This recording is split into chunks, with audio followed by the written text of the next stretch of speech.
pagod na pagod ako sanay sa bahay namin. Opo, opo. Okay lang po yan. Naintindihan ko naman po yan. So, ito po yung isa pang daan bukod po dito. Okay. Ito pong parte po ng lupa na ito, kanino pa po ito? Credit Pilipinas pa po. Kasama po. Hanggang poste po. Hindi, kapag ganyan kasi yun, pag ganyan, ang poste, pag ganyan. Ang poste na sa loob pa yan ng credit. Hanggang poste po. Oo. Ano pa yun doon? Ito pong daan po na ito, kuya. Ano po ito? Daraan doon. Right of way po yan. Kahit magpasok po ng sasakyan. Opo.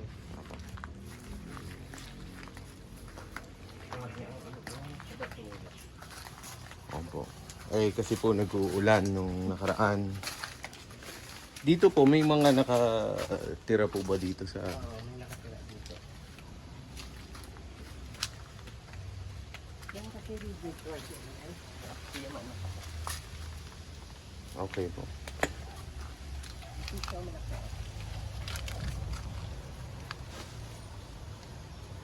Bali po ito, inabot po ito ng tubig.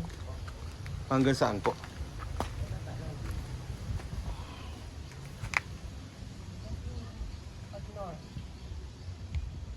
Pag normal, yan siya oh. Ganyan. Hindi naman siya binaba. Pag umuapaw ng river drive na ito eh.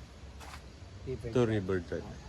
So pag umapaw doon, pag hindi wala naman normal, hindi naman siya araw-araw binaba. Kaya po siya inabot dahil pababa po dyan, ano? Nag-overflow ang tubig. Kahit kung sa mga Galing po sa... river drive. So ibig sabihin pumasok po dito? Oo.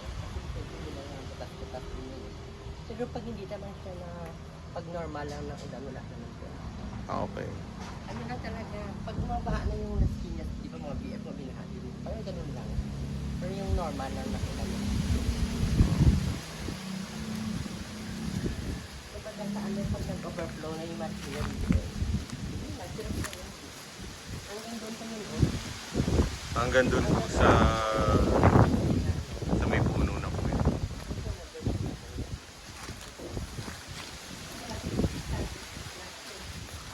Opo.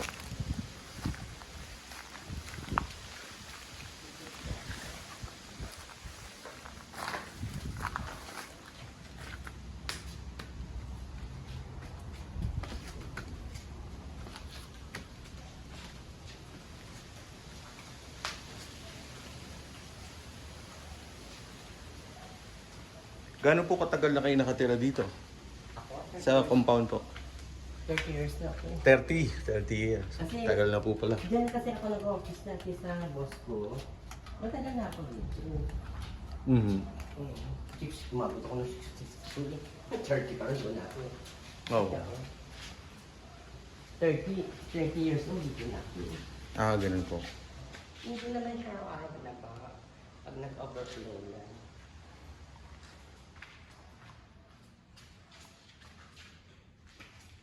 Kasi pag hindi na siya natirahan, parang nasisira na, no? Opo. Maganda siya dati. Ilan pong banyo po? Isa? Doon po.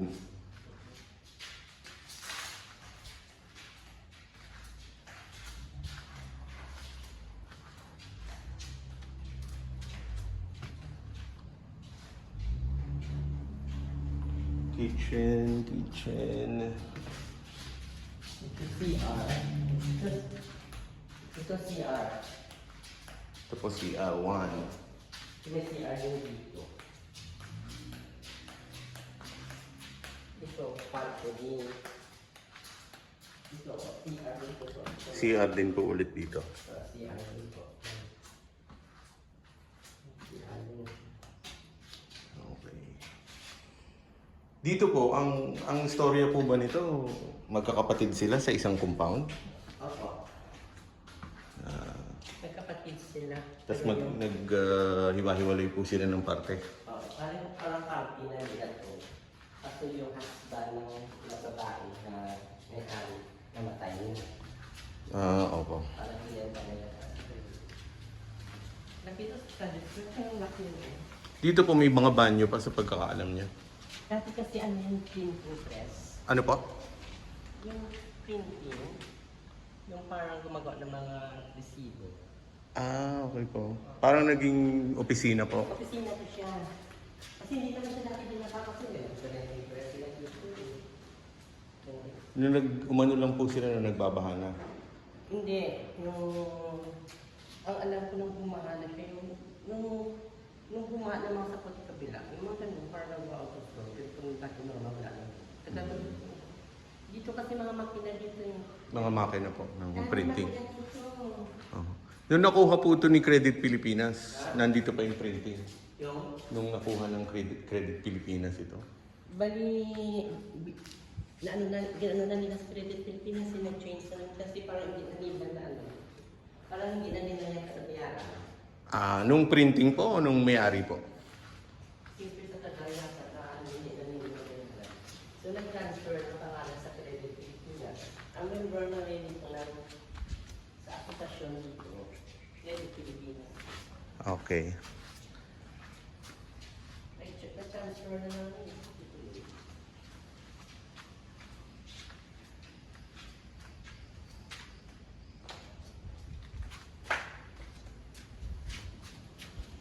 Wala po bang pasensya na po kayo sa itatanong yung mga masamang espiritu? Ano, wala naman kayong nararamdaman? Wala naman po eh. Wala naman. Wala naman. Kasi matagal din ako dito. 30 years na po. Okay po. Kasi po initially ang plano dapat titiran namin ng pamilya ko. Kaya lang parang yung masyadong maraming gagawin. Pero interesado pa rin po ako. Kaya lang gusto ko po maliwanagan yung bakit po itong right of way. Ang makasagot ng Credit Pilipinas. Kasi hawak niya yung pinakatitulo. Nakalagay naman po yun doon. Kaya lang po, yung ibig ko lang sabihin meron po bang, minsan po ba, may pagkakaunawaan. Kasi po, minsan may kotse yung papasok, basta po pumaparada ba doon sa linya po nung pag-aari nyo pa, wala namang problema. Ang inaalala ko po doon, baka minsan ayaw papasukin doon.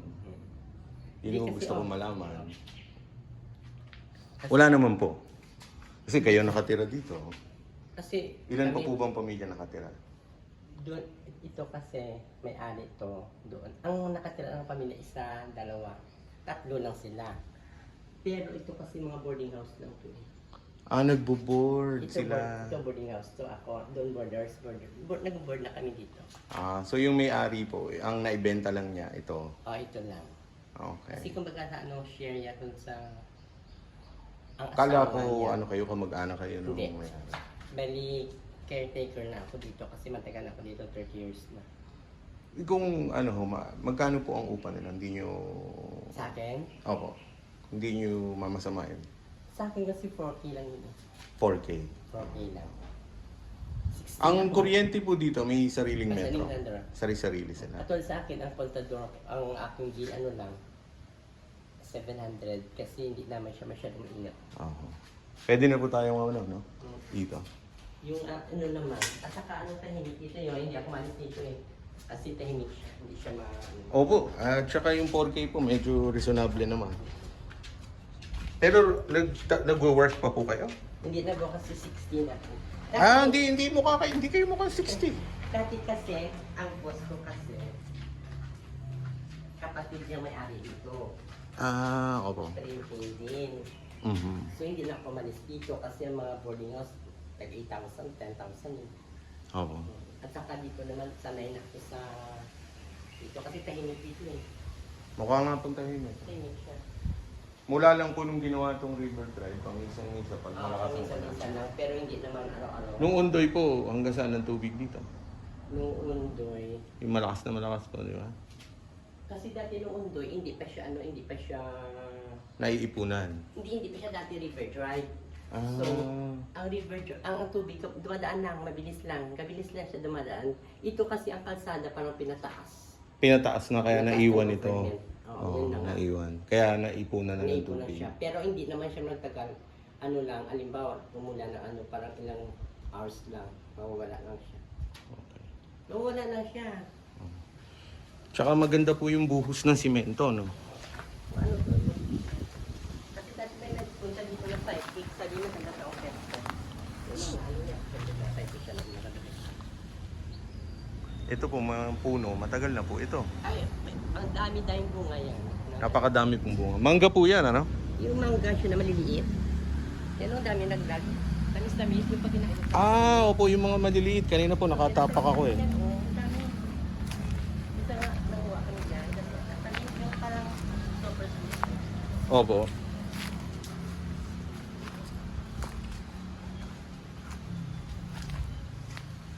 Yun nga po eh, no? Parang inabutan na siya. Oh.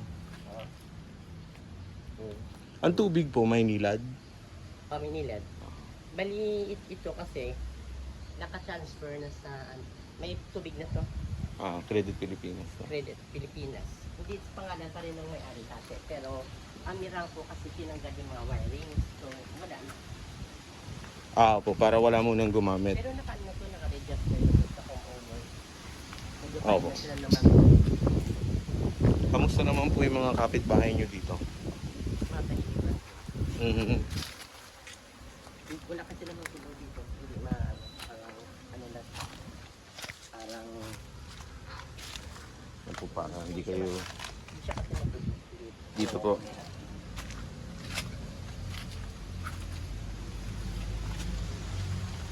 So bali po to hanggang dito. Yung kurbada na yan, ano?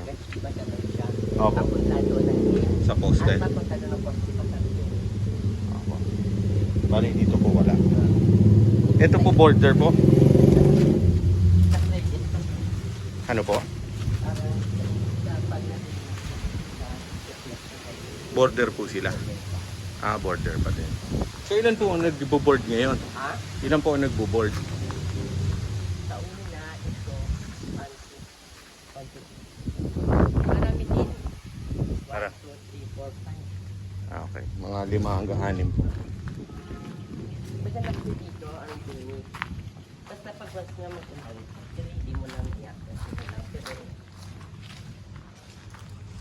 Ito po hindi binibenta. hindi po. Hindi pa. Hindi pa. Kasi ang may-ari yun, ano pa yun? May-ari, anong Lupa. lupa.